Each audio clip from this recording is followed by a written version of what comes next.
Hello everyone, my name is Dan Evans. I'm Professor of Business Strategy at Odensia Business School, and it's a pleasure today to present to you the material for business strategy. If you have any questions about what I present, please feel free to contact either myself or other faculty members and special experts in the field.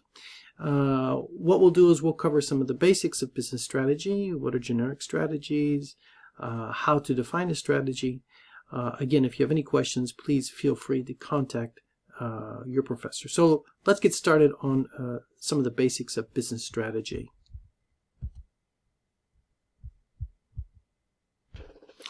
Okay, so we've basically covered many aspects already in the class. We've covered the issues of strategic position, which is here. We've looked at the macro environment. We've looked at the industry with the 5 forces assessment. We've analyzed VRIO resources. We looked at the cultural web. We've done stakeholder mappings.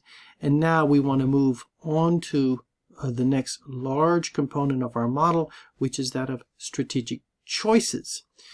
Strategic choices cover many areas, as we'll see. So strategic choices cover a lot of questions that we're going to have as we advance in strategy.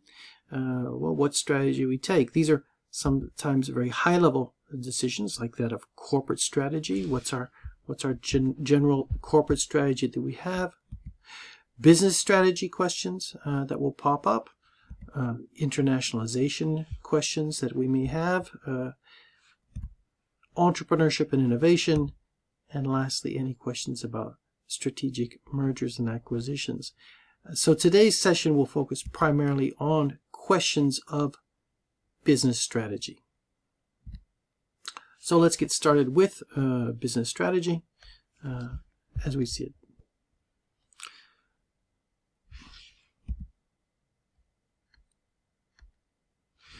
So as we've seen in the first session, if I recall well, we kind of defined business strategy as taking place at different levels of the organization. We have the corporate level strategy, which is basically saying, well, what businesses do we want to be in? The business level strategy, which is what we'll address today, is basically how can we best compete in particular markets with our various business units, which we have over here, for example, for General Electric.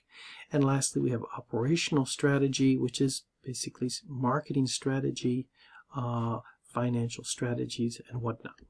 So business unit strategy, or business strategy, focuses in on the specific businesses that a large organization runs.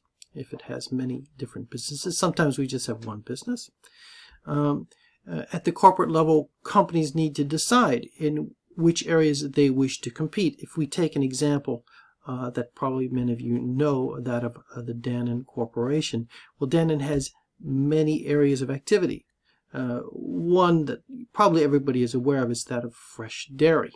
Fresh dairy represents about 52% of Dannon Corporation's revenue, annual revenue. The water division, which is well known, and again, we'll use the word division or business unit to define this activity. The water division, Evian, and other types of waters represent 20% of Dannon's general business revenue annually. A division that maybe a lot of people don't know a lot about, medical nutrition, an emerging area for Dannon today. Very important. And you may know of the last division as well, which is baby, which is actually 21% of sales revenue for the Dannon Corporation. This is baby nutrition. The Bladina brand is pretty well known. Gallia brand for infantile milk, etc. So this is a corporate decision to say, well, where do we work? What type of businesses do we want to be involved in as a company? We'll refer to these as strategic business units They supply goods and services for a distinct activity. Sometimes in French, we call this a DAS, domaine d'activité stratégique. And these DAS are defined by particular markets or capabilities the organization may have. The key questions we're going to be asking in the strategic business unit is, well, first off, how do we compete? What's our competitive strategy vis-a-vis our competitors that are competing against us, our rivals? And this is a very important question, is how will we capture value? Basically, what is our business model? So this is something you may have heard of. We may have discussed it in the past in your class. Business model is all about defining value creation and obviously value capture. It's one thing to get people to want to buy your product. It's another one to get the revenue that you're generating from your product. So competitive strategy, and here this is extremely important, looks at relative performance in an industry or market. We could have absolute performance, be the best of the best all the time, but we're always focusing on relative to performance relative to our competitors.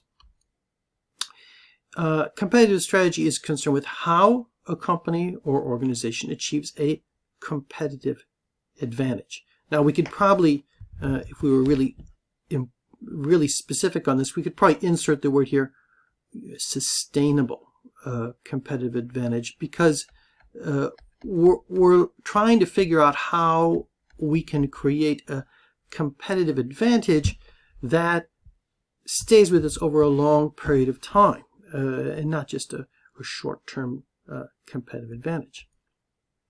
Competitive advantage basically breaks down those two words, competitive and advantage. Competitive meaning, hey, you know what, we can actually compete and create captured value that's greater than our costs. We can actually be competitive. If we can't, cover our costs in our production, we really are not being very competitive. And secondly, we have an advantage. And here the word perceived is extremely important when creating an advantage that's greater than our rivals. We are creating value that is perceived by customers or by new customers as creating value, and we're creating more value than our rivals. We have an advantage. Now, if we can create competitive advantage, which is here, well, we should be able to earn economic profits that are greater than our competitors. We can earn persistent higher rates of profit for a given level of performance over time. This is the goal of competitive advantage. Competitive advantage is broken down into two large categories. The first being cost advantage. Now, this is not always the lowest price, and we'll talk about this in a minute. This is talking about lowest costs of production. And once we've gained a low cost of production, what we do with that low cost is another question. Do we have low prices? Do we maintain a price that's similar to other competitors? Another important thing to know about this is that if you really are in a low cost position, you almost have to always be the lowest. Being the next to lowest doesn't really help because somebody else can have a lower cost than you. There's basically one low cost player, the lowest, and the challenge is to be the lowest. The second generic way to achieve competitive advantage is through differentiation. This is where we offer something different than our rivals in the industry, and this differentiation hopefully allows us to offer more value and thus more perceived value and higher prices If customers see that we're different, we would like to hopefully extract the higher value and higher price from our customers. Some examples of this: Aldi, which is a low-cost retailer. If you go into an Aldi store, you'll see products with very little facing, very few employees in the stores. This allows them to have low human resources costs, they have low distribution costs, they have low maintenance costs in their stores. Everything's very generic, everything's on pallets. This is a low-cost model, and it allows them to have a cost advantage. Differentiation: a typical store that has differentiated offers maybe Whole Foods. They have some higher quality products. They're focusing on more bio products, more natural foods, if you will. So this is a differentiation offer of high quality versus a low cost model. Competitive advantage is also determined in competition is determined by the scope. So we can focus on a broad scope. For example, a grocery store chain that exists across a country. One would be, for example, here is the Kroger Corporation, which is the fifth largest supermarket chain in the United States today. It's fifth in the world, pardon me. It's number one in the United States.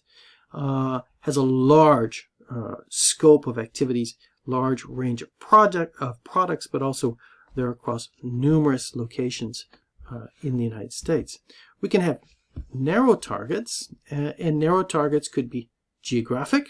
We can be serving a very particular geographic market. We could also be serving a particular customer segment. Some examples of this would be, for example, a company called West Point Market, which is a competitor, if you will, a rival of Kroger, but it's serving a narrow market. And another would be Jungle Jim's, which is a grocery store also in Cincinnati, where Kroger is based, but serving a very, very niche, narrow target. Jungle Jim's is a specialty food store. It's probably one of the biggest grocery stores I've ever seen. So it's not a small store. It's very, very big, but it specializes in customers that want to buy international foods. It's quite large, 180,000 items in the store. Over 1,400 cheeses are offered. It's one of the largest wine collections in the United States. Life, seafood, in-store experiences, cooking classes. It's really aimed at the population that want to have a real experience in shopping and get the international products they have a hard time getting elsewhere. So this is a niche offering targeting people that like cooking international foods. West Point is a small specialty food store as well, much smaller than most grocery stores, very targeted, offering high service quality, high quality meats and cheeses brought in from around the world, again, international products. Unfortunately, West Point failed in its operations. It was unable to compete with larger specialty food stores like Whole Foods that has moved into this very specific market. So they lost their advantage being a niche player, and they were starting to be beaten by a more broad player in the market. So generic strategies can be defined across two axes. The first axis is competitive advantage through low cost. We've been mentioning, well, we have the lowest cost, or through differentiation, offering value through some difference that's perceived by the customer. And we can play low cost or the differentiation game, either in a broad target, in a broad market, or in a very niche or narrow market target, customer segment or geographic segment. So we have basically four areas. Well, we really talk about three. The first is our cost leadership model, where we're the low cost leader. The second being differentiation in a broad target. And then we have narrow target. We're a niche player, and we can actually break that down into two sub categories that of cost focus and differentiation.